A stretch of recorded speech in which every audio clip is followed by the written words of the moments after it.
پاقجی و رزگاریا ممی جه خلوتا زندان دا جه صفت حیوانی بشداری و پکهاتناوی به اخلاق معنوی و گیانی جبریا بری و تن بویا قد جی تن اوینا فلکی جبریا بری و هبویا تم جی ده هبا کینا فلکی هرچیه کو او جعرده راکا البتی وی ده عرده راکا جخارا بلندی دخوازه اشکرا لی بدزی و نپنی نزمیه دخوازه جمرا ما تنابینی کو او حروج وی روژا گو طاف ده سرمه داویجا شکفتا آخی و وندا دکا جبرمه خسما دگل کوما کسین اویندار هم خاین و درویه هم جی خوار بگمان او دل الما اوینداران بری جمه دستینه به نازن یاران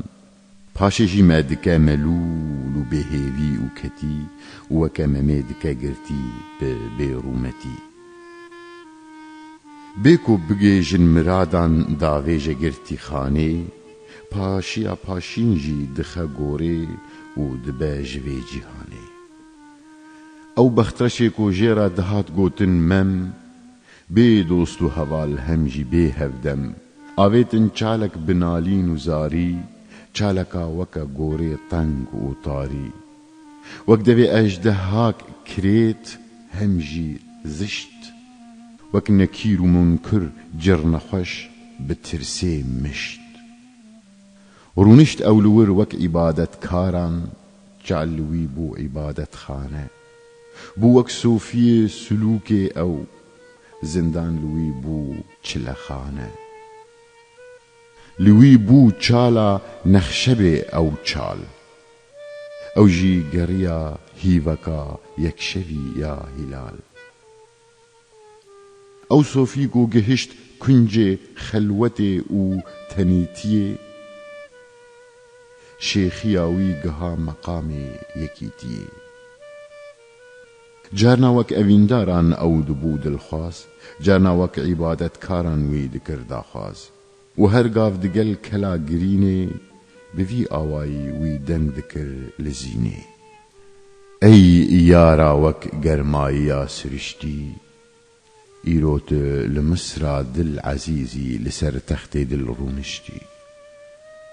لسر دلی من ای خمگین روژه صد جار کراس صبرا من تاد راند و از کرم بیزار چه دبکو تجارنا وک زلیخای کوجی یوسف حز دکر پرسا من بکی ای یارا لیف شکر لیلا توی از جبوت مجنون دینم جبوکو رنگ گلی بدم تا از هسترین خوینه دبارینم فرهادم از اوتی جبو من شیرین لیا هستری من بویا جو و دکه شرین دنیا لمن گرچی بویا زندان تنی ایرو از براستی بوما مسلمان لو راجدوی پیغمبر شاندی در کت او حدیثا راست آب هر دری گهاندی دنیا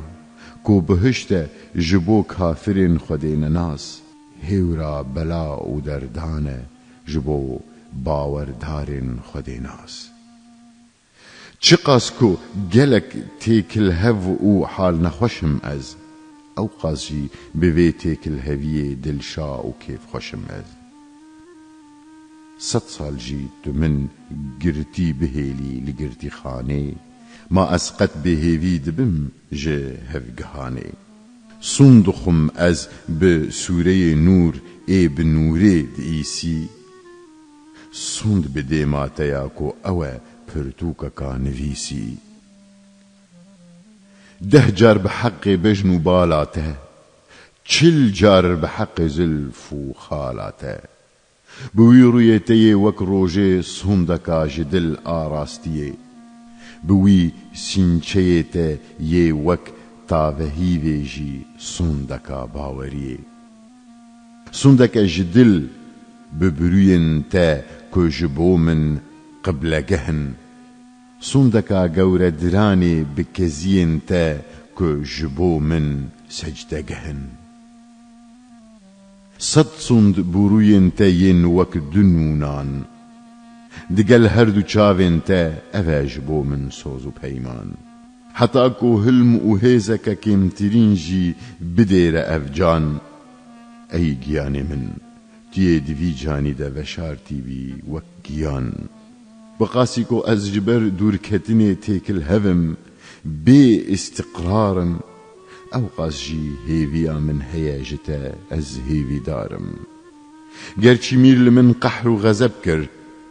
lê vî ew qehr li min nebê sebeb kir gerçî wî guh da peyvên bekir lê wî ev zordestî li min bicî kir lewra tu şahî ez jî parsek û kole me ez ne hevtayê te me ne jî layiqê gîhana te me enîya te dişibe hîvê tu wek rojê rind û xweşikî ew qas tu nazenînî ew qas zerîf û narîn û nazikî ez jî wek axê daketî me wek stiriyan bê rûmetim aha bi vî awayî dil bitirsim wiha bêtaqetim firfirokim ez min laşê xwedaya agir şewitî me ez hem bi der û hem bi hundur tu rojî dilê min kulîlka nilîfer e ji kulîlkan tu tavehîvî laşê min jî dişibe giyanê kitan eger birize laşê min yan jî bidire eger dilê min di deryaya xeman de nûq bibe bifetise û bimre di heqê min de heye عدالته و ne zulme ev lewra xwetiya agirê evînê ye ev çal gerçî zêde kûre lê belê ji edaletê nedûre ez sofî me û di îbadetxaneyê da rûniştî me xweş daxwazkarê rûyê zînê yê zelal û rûnî me bi kurtî qewmî meqamê bimirin li gora daxwaza peyva berî kohûn bimirin pakkirin û zelalkirina nefsê têkûz û serketî bû safîkirin û ronîkirina dil pêk hatî û destketî bû neynika giyan paqij bû û bû maliştî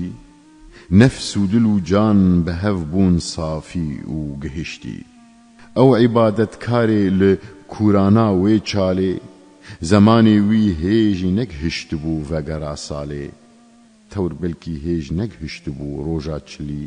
bû baweriyeke temam gumana dilî xuya bûn li dilê wî hemî ronayî hemî raz li ber wî kifş bûn xuyayî wisa hat seqilandin û pak bû neynika dil wisa bi mane û naveroke guherîn awa û şekil ew laşê wî yê li pey daxwazeke di rûda yê wek heykelek ji bo evîna rastîn a wek zarokekî pak bû lêstikgehek ev mimkûn û masîwa sersera hemî ji bo wî bûn xuyanek û hatin ber çavên wî ev dar û ber û lawir û mirov ev maden û giya û lawirên hov her şiyê ku wî bi dilê xwe lê nihêrt û dayê bala xwe her çî ku wî da hişê xwe û lê derbas bû bi xeyala xwe her yek di çavê wî de dibû zînek dixuya ji her yekê bawerî û yeqînek goya ew di restexaneyeke da rûniştî bû bibû stêrbîn û ew çal jî ji bo wî bibû dûrbîn